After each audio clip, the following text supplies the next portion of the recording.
Game numéro 3 entre Daichi donc et Azu. Azuops, Daichi qui est en bas, à gauche sur Whirlwind, et on est en cross position là sur Whirlwind avec Azuops en haut à droite. Alors on va peut-être s'orienter sur de la méga macro game. En tout cas, les positions nous laissent penser ça, mais peut-être que du coup, un des deux joueurs va se dire bah tiens, comme l'autre va penser qu'on part sur de la macro, je vais lui mettre un timing push dans les chicots. Mais ça, Tout à on fait. le verra, hein. On verra bien. On va voir, dans tous les cas, on s'attend à des build orders très macro, ou en tout cas des openings à base de CC First. Alors peut-être pas Nexus First côté Azuops, on a vu qu'il aimait bien One Gate et Expand, mais il pourrait se le permettre, hein, dans le sens où, quand bien même vous n'êtes pas en cross position, les distances de rush restent extrêmement grandes, comme on le répète toujours sur cette map. Donc voilà, il faut pas hésiter, on va voir ce que décident de faire les deux joueurs, mais ça pourrait clairement être CC et Nexus First. Ce serait pas déconnant de la part de ces deux joueurs. On voit en plus un petit Daichi qui pose son supply, pas sur le wall, mais bien derrière sa ligne de minerai pour maximiser la récolte de ce petit SCV. Donc c'est du gros classique, hein. Je pense que là-dessus il va bien se décomplexer et il a raison, la map le veut. Ouais, c'est ce que vous dit la map hein, quand vous vous connectez dessus. Go macro c'est fait pour. Et Azu qui va aller scouter, prendre des informations avec sa petite probe. Donc il part d'abord en bas à droite, ce qui est plutôt logique. Concernant Daichi, lui n'a pas encore lancé deux SCV pour aller scouter, mais c'est parce qu'il va nous lancer donc un petit CC first, comme prévu. Pas de soucis de ce côté-là. Azu qui la joue un peu plus safe, hein, donc one gate, deux gaz. Oh, Oh, oh Azu bah, qui va tenter un cheese là. il va la mettre sa pression, je pense, Azu. Ouais, Alors il ouais. pourrait décider de faire comme la première game, c'est-à-dire il voulait la mettre, il a vu que son adversaire avait bien scouté, donc il s'est dit ok je vais plutôt expandre rapidement et tout ira bien. Mais là, voilà, encore une fois, deux gaz pris très tôt, ça pourrait être les Stalkers Mothership Core. Alors la map est grande donc il va mettre du temps à arriver, mais en même temps vu qu'il y a un CC First en face, il y aura très peu d'unités pour défendre dans ce début de game, donc ça pourrait passer. Alors j'espère que le bunker sera présent à temps, hein, côté d'Aichi qui se décomplexe pas trop. Ça me ferait mal de le voir éliminer sur un petit cheese comme ça. Bah ouais, ça lui est arrivé sur la première game. Alors cette fois-ci, il va être un petit peu plus attentif, je pense. Il pose une deuxième baraque.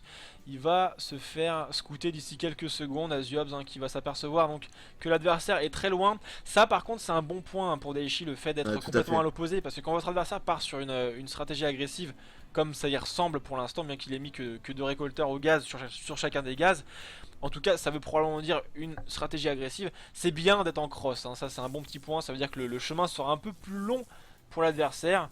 Après, vu que c'est un Protoss, il peut aussi poser un pylône et warper des unités dans votre base, ce qui fait bon un peu chier. Ça, on est d'accord. Mais Azu qui va aller chercher une B2 du Voilà la coup. B2. Il va jouer Ouais. safe, il Finalement, va ça pas va. tenter. Et je pense qu'il a raison, hein, comme tu le disais, en cross position, faire son petit cheese, ça aurait été extrêmement compliqué à passer. Il a juste chrono boosté quand même un premier stalker, hein, si je dis pas de bêtises. Il va aller mettre la pression, aller scouter un petit peu, mais ça sera défendu, hein. Il est produit déjà 2 par 2 ses marines d'Aichi. Il va pouvoir en plus bénéficier du haut de la pente, du fait que son adversaire n'ait pas la vision, donc devrait pas se faire kite à l'infini. Donc tout va bien. Du côté de chez Daichi, on n'a pas encore pris de gaz, on a juste rajouté 3 racks supplémentaires. On est allé scouter, on commence à scouter avec ce SCV pour savoir où est son adversaire. Mais tout va bien dans ce début de game. Côté Daichi, eh bien on pose son jeu, on pose sa macro. Ouais, on prend deux gaz, on sort trois baraques, hein, ce qui va nous signifier une stratégie à base de bioball plutôt que de la mecha. Et puis derrière, bah écoutez, on va voir hein, sur quoi, sur quel timing attaque il compte y aller, s'il cherche pourquoi pas à dropper un petit peu partout ou alors y aller frontalement. Ça on va voir, hein, ça dépendra de son choix. Le SCV qui a tenté le scout alors qu'il n'avait quasiment plus de PV. C'était peut-être pas la meilleure des idées, hein, parce qu'il a pas pris l'info sur la B2 du coup. Je vais me mettre dans sa vision, mais je crois qu'il l'a pas vu. Il a pas eu le temps de la voir, donc il est mort avant. Il est mort avant. Tant pis pour lui et Azu qui part sur une petite robot. Avec derrière, on aura probablement donc 3 gates. Et puis bah, peut-être le match-up assez classique hein, avec du Colosse derrière. Pourquoi pas du taking sur du High Templar. Attention là, il va mettre sa Oh petite joli. pression à Zoom et il vient de donner un stalker en mode gratos. Il était pas dessus et ça c'est bien. Daichi déjà, la pression elle va pas faire très peur avec le Mothership Core et un seul stalker. Déjà deux Ouais. c'était pas énorme, mais là maintenant c'est à dire que c'est un petit peu fini. Il se rend compte, attention là, il donne un marine un peu gratos. Il se rend compte que son adversaire est toujours présent et il va partir sur un troisième CC relativement rapidement. Daichi. Alors c'est pas non plus très fast parce qu'il a déjà envoyé ces deux réacteurs plus le Tech Yes. Lab sur les baraques pour aller chercher rapidement le Steam Pack et après le bouclier. On a également Engineering B, hein, ça va lui permettre de faire des upgrades, des petites tourelles pour éviter que l'Obs voit toute sa base, et Factory pour aller chercher également les dropships. On a un bunker en haut de la pente de la B2, donc il est safe. Tout va bien comme tu l'as dit, hein. Ça va partir très macro, on va avoir sûrement du Colossus d'un côté et le style qu'aime beaucoup Daichi, Mass Bioball avec Medivac into Viking pour la suite. Ouais, et ça c'est plutôt une bonne nouvelle, hein. Daichi qui rentre dans une game dont il apprécie le style, c'est plutôt positif pour les supporters français. J'espère que ça va continuer comme ça tout le long de la game. On va voir. Concernant Azuob, il prend un troisième gaz sur sa base numéro 2. On arrive aux 8 minutes de jeu avec les 2 gates supplémentaires comme prévu qui sortent. Et donc là, bête soutien robotique, hein. Donc très classique, très prévisible le jeu de l'allemand qui va sortir 2 colosses, peut-être 3, mais je parierais plutôt sur 2 colosses, hein, avant de partir sur quelque chose d'autre derrière. C'est ce que je parierais, après c'est pas systématique, hein, bien entendu. Mais c'est ce sur quoi je verrais bien partir le garçon avant de tecker derrière. Donc sur du High Templar, ce qui forcerait probablement Daichi à nous lancer des ghosts et de partir sur de la bonne macro game. En tout cas, c'est vers quoi on s'oriente, hein. En tout cas, il y a un petit scan du côté de Shidaichi dans la bien d'Azuob. Je crois qu'il a vu le Batakolos, en plus ça a dépassé un tout petit peu. Il a pris l'information sur le choix taking de son adversaire et ça c'est plutôt pas mal. Et finalement, Daichi, ça me fait plaisir de le retrouver sur cette map parce que c'est un joueur qui m'impressionne énormément en macro game.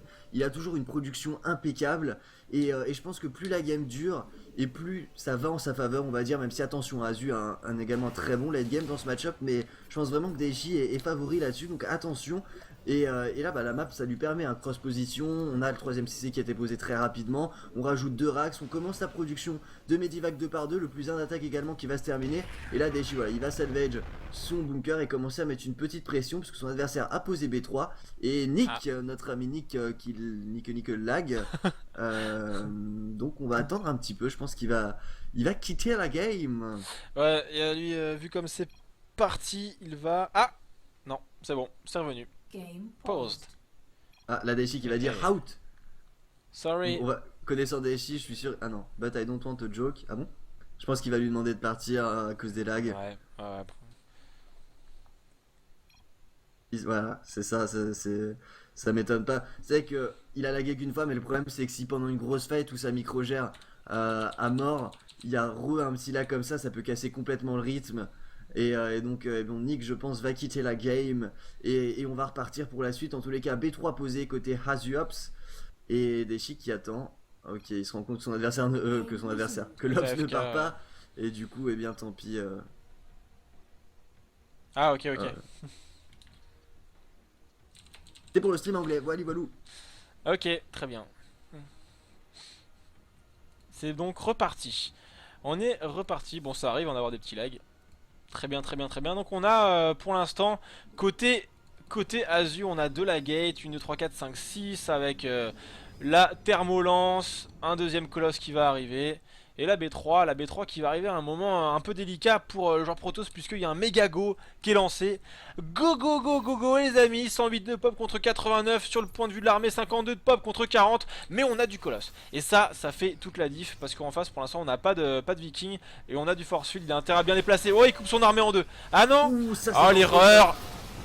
Ah non. C'est dangereux mais les bons force fields qui lui permettent quand même de temporiser. On a un Colossus derrière qui va pouvoir faire le taf. S'il continue dans tous les cas, tous les force fields qui ont été claqués, donc c'est pas une mauvaise chose pour Daichi, il n'y a plus d'énergie. Alors attention de ne pas se faire gratter trop d'unités là-dessus. Non, il va prendre la fight, ça fait une sentry, le bon time warp ici pour empêcher la bioball de hit and run. Et il va partir Daichi dans son medivac.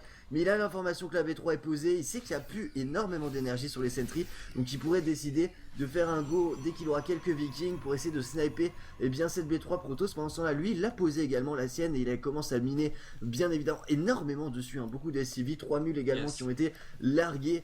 Et Daichi qui commence plutôt pas mal sa game, là tranquillement, il met sa petite pression et c'est toujours lui qui a l'initiative, qui veut mettre son adversaire, je dirais, tout simplement sous pression. C'est ce qu'il a. Il a raison parce qu'il le fait bien. Ouais, il a une bonne micro-gestion en plus le Daichi, hein. Il est bien vif, donc ça se passe plutôt bien quand il fait tout ça. Et on a Azu qui a finalement opté pour la continuité dans sa prod de colosse. Il y en a un troisième qui vient de sortir. Il a sorti le Twilight pour avoir le blink, pour débloquer les améliorations supplémentaires. Donc le plus 2. Ah non, c'était le plus 1. qu'il avait. Ah ouais, il avait lancé le +1 de défense. D'accord, ce qui s'explique tout simplement par le fait qu'en face c'est un Terran. Donc vaut mieux avoir des zélotes avec de la défense plutôt que de l'attaque, hein, parce que de toute façon le temps qu'ils arrivent au corps à corps, on vient de le voir encore une fois là sur la B3, le temps qu'ils arrivent au corps à corps, ils sont déjà morts. Donc autant avoir de la défense plutôt que de l'attaque qui ne sert pas pour l'instant. Mais Azu qui continue dans sa prod de colosse. Pour l'instant, on n'aura pas de High Templar dans l'immédiat. Et c'est vrai qu'il a pour l'instant en tout cas que 4 gaz hein, qui récolte. Donc c'est pas non plus la fête, la foire à Bamako. Non, non, non. On y va mollo. Le blink qui va arriver bientôt, bientôt, bientôt. Mais Daichi qui va renvoyer un go, hein, visiblement. Ouais, là il a fait un déchi, il a déjà 4 vikings, alors c'est pas assez hein, face aux 3 colossus qui doivent avoir, ouais, ils ont thermolance maintenant, donc il faut faire attention de ne pas s'empaler quand même face à cette bioball, mais il y a beaucoup de maraudeurs également hein, qui deal énormément de dommages face à cette armée blindée, donc on va voir comment ils s'en sortent. On a un petit scan de la part de Daichi, il se rend compte que l'armée de son adversaire n'est pas positionnée ici, il va spread dans Aziops en mode on prépare la fight. Et ces ops toujours très très bien placés qui lui permettent quand même d'avoir l'info sur l'armée de son adversaire. Est-ce qu'il va tenter un go? On a rajouté également quelques Hellbats pour venir à bout des îlots. Et c'est parti, blink offensif de la part d'Aziops. Ces vikings qui sont snipés instantanément et ça c'est pas terrible. Les bons force field du côté d'Aziops pour jambon l'armée de Daichi complètement en deux. Excellente défense au final du joueur allemand qui n'a même pas perdu un Colossus, hein, il s'en sort avec 14 HP. Et voilà, il a défendu sans problème, il a snipé les vikings, enfin il en a snipé quelques-uns. Et il défend sans véritablement prendre de dommages, donc bien joué de sa part. On a une prise de fight quasi parfaite pour l'allemand et ça c'est un petit coup Ouais. dur pour Daichi, hein. Ça c'est dommage. Bon, il est toujours devant au niveau de la pop, je pense qu'au niveau income aussi il a un poil devant parce qu'il a plus de récolteurs et bien entendu des mules. Il va aller chercher la B4, ça aussi c'est un bon point. Et aussi l'autre chose assez intéressante hein, c'est qu'on a bien la Ghost Academy qui a été posée, donc on va avoir du Ghost. On est en train de rechercher en plus de ça le réacteur Mobius qui va permettre de booster ses ghosts. Et le problème pour Aziops, c'est que pour l'instant on n'a pas d'item plar. J'ai pas vu l'archive des Templiers. Non, elle n'a pas été posée. Ah si, il la pose seulement maintenant en fait. Ouais, Donc c'est très ça tard. va, ouais, c'est un poil tard je pense. Et ça va permettre à Daichi d'avoir un petit créneau, hein, un petit timing où il pourra faire beaucoup de dégâts dans l'armée Protoss en balançant des EMP, puisqu'il n'y aura pas de feedback du coup sur ses ghosts. Ouais, tout à fait, hein, s'il arrive à EMP, tout ce qui est Sentry, plus de Force Field, ça serait dramatique. Alors après, il y a quand même énormément de Colossus, hein, il y en a 5. On a un peu arrêté la production de Vikings du côté de chez Daichi, je pense qu'il lui en manque quelques-uns. Pour le moment, il y en a 8. Alors 8 c'est pas mal, hein, contre du Colo c'est pas mal, mais un petit peu plus ce serait parfait pour histoire de les one-shot, hein, tout simplement. Pendant ce temps-là, Daichi va poser sa 4ème base. On a la B5 également qui est en cours de construction. Et donc c'est bien, il prend l'avantage en termes d'économie, hein, Aziops qui n'a pas encore posé la sienne de 4ème base. Et on a un gros go de la part de Daichi, mais attention, parce que 200 contre 200, il faut pas se rater sur ce genre de fight, c'est décisif. Charge lot, c'est terminé du côté de chez Aziops, mais comme tu l'as dit, il n'y a pas encore de High Templar, donc ça pourrait être une fight assez compliquée côté Protoss. Ouais, allez, on va engager bientôt. On a un petit run back qui est envoyé sur la B2. Ça, c'est pas bête du tout parce qu'il va probablement la faire tomber.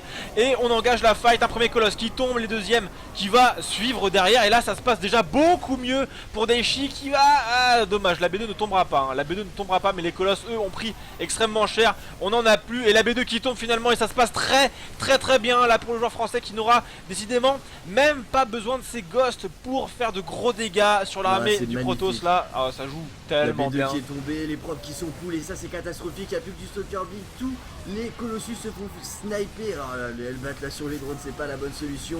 On a encore warpé quelques îlots du côté de Chaziops qui va tenir finalement mais qui a perdu tellement cher la B2, il mine plus que sur 2 bases, il est quasiment mind out sur la B1, le Bat ADT, un petit peu le Joker qui va être là, et également la Storm, mais ça risque d'être très compliqué parce qu'en face on mine sur 4 bases, il y a Massmule sur cette 4ème base côté Daichi, qui a une production insane, on le voit, un bar de production, tout va bien côté Terran, les Ghosts vont se mêler et bien simplement à la fête quand on va avoir du High Templar et donc de la Storm, donc ça devrait bien se passer. Cette fight était parfaite avec le run by dans la B2 qui a chopé et à la fois des Colossus, à la fois cette B2, ça a obligé l'armée d'Aziops se split un petit peu, il s'est fait avoir sur 3 fronts, magnifiquement joué de la part du joueur français qui prend un avantage énorme dans cette game. Va juste falloir faire gaffe au Dark Templar. Hein. Si gère bien ce petit point délicat de la game, Daichi va probablement pouvoir s'imposer. On voit hein, qu'il a une composition d'armée assez impressionnante. Est-ce qu'il a beaucoup de ghosts? Il en a que 2 et il en rajoute. C'est ce que j'allais dire, faudrait peut-être en rajouter quelques-uns pour pouvoir bien affaiblir l'armée adverse avant d'engager la fight. Mais attention à ce DT qui va voir... ouais, il a pris les infos sur les bases différentes du proto, du Terran. Et là il va essayer d'aller sniper donc du SCV. Mais à ce... Ouais, vu que Daichi avait 70 récolteurs, et ben il va lui libérer de la pop pour pouvoir produire derrière plus d'armées. Je sais pas si c'est une bonne idée finalement, hein, Bah, d'aller dans tous choper les du cas, SCV quoi. il va tenter de faire des dégâts, mais c'est bien, il va tuer beaucoup d'SCV sur cette B4, mais le problème c'est qu'il y a une grosse armée de pop. La première storm il est plutôt bien lancée de la part de Aziovs qui va essayer de tenir, mais là le problème c'est que ça va quand même être très dur. On a un DT également qui est envoyé, mais bon, on a du scan hein, du côté de chez Daichi, ça va pas être un problème, et il y a surtout grosse différence. Oh, attention là, le gosse qui se fait attraper par par un petit DT, c'est bien joué, la bonne storm. Oh. Aziovs qui tient, faut faire gaffe hein, quand même. Daichi est très bien, mais attention à pas s'empaler. Mais bon, voilà, il peut pas miner maintenant sur sa B4 à cause du DT, mais il reste avec quand même une armée extrêmement puissante. Il faut juste dodger, il n'y a plus vraiment de Colossus en face, on a que du Storm. Ouais. Si ça se passe bien à ce niveau là, et eh bien ce sera la fin côté Aziovs, et je pense que Daichi est quand même bien parti. Ouais, ça y ressemble, il y a un colosse qui va sortir mais qui va pas faire long feu parce qu'il y a pas mal encore une fois de vikings. Donc Daichi est très favori dans cette fight, mais attention hein, les storms ça pique, va falloir bien placer les EMP pour pas se faire surprendre. Une première storm qui part. Et où sont les gosses? Il y en a plus en fait, hein, je crois sur dans la zone Ouais, là, de ils combat. ont été snipés, c'est un petit peu dommage, il y en a encore un seul. On a un DT là qui fait des dégâts, faudrait penser à Scan du côté de chez Daichi qui fait attention. Il est en train de prendre des douches de Storm pour le moment, mais ça tient parce qu'il a énormément d'armées. On a un bon split, belle concave de sa part. Attention quand il monte sur la pente, on a la Storm qui fait tellement de dégâts du côté de Aziovs. Une deuxième est pas mal placée, mais il y a tellement, côté Daichi, il y a tellement plus de bioball que ça va pas tenir. On a un arc double arc qui vient d'être morphé, mais le problème c'est qu'il n'y a plus quelques stalkers. Le Scan qui vient au bout du dernier DT et derrière. C'est la fin côté Aziovs. Daichi qui va s'imposer dans cette troisième game, qui va se qualifier pour le round 3. Vous le retrouverez bien évidemment demain sur cette même TV.